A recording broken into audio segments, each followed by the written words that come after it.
আমাদের এবার মানুষের যে কাস্টমারের যেই কাঙ্ক্ষিত ড্রেসগুলো আমরা দেখলাম যে এবার ইন্ডিয়ার থেকেও পাকিস্তানি ড্রেসগুলোর চাহিদা অনেক বেশি। তো সেই অনুযায়ী আমরা অনেক আগে থেকেই প্রিপারেশন নিয়েছি যে পাকিস্তানি কালেকশনগুলি খুব বেশি করব।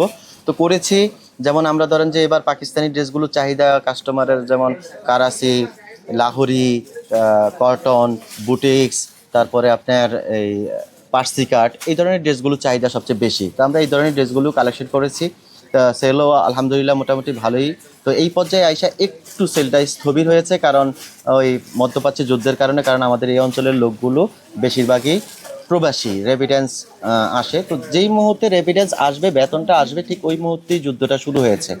তো যুদ্ধ শুরু হয়েছে, আশা করি ইনশাল্লাহ মানুষ যুদ্ধ শেষ হবে, বেতন পাবে, টাকা আসবে, আমাদের থেকে ভালো কেনাকাটা করবে। তো আমরা একটু টেনশনই আছি, যদি যুদ্ধ দীর্ঘস্থায়ী হয় তাইলে হয়তো আমাদের একটা এফেক্ট তো পড়বেই। একটু দুশ্চিন্তায় তো আছি, কারণ আমাদের এবার প্রচুর বিনিয়োগ হয়েছে। কারণ আমরা ভেবেছিলাম যে নির্বাচন হয়েছে, একটু ভালো ব্যবসা যাবে, সেজন্য আমরা অনেক বেশি বিনিয়োগ করেছি। প্রতি রমজান মাস ঘিরে আমাদের ব্যবসা বাণিজ্যটা। আমরা ব্যবসায়ীরা 12 মাস অপেক্ষা করি যে এটা রমজান মাস আসবে, আমাদের 12 মাসের যে হিসাব নিকেশ আমরা বসিয়ে নেব।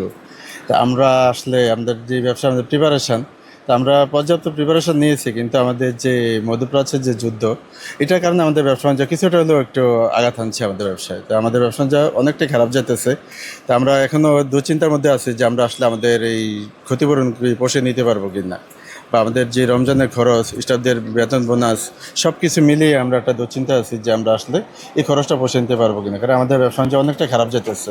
আমরা যা টার্গেট করছি, আমাদের টার্গেট থেকে আমাদের সেল অনেক কম হতেছে।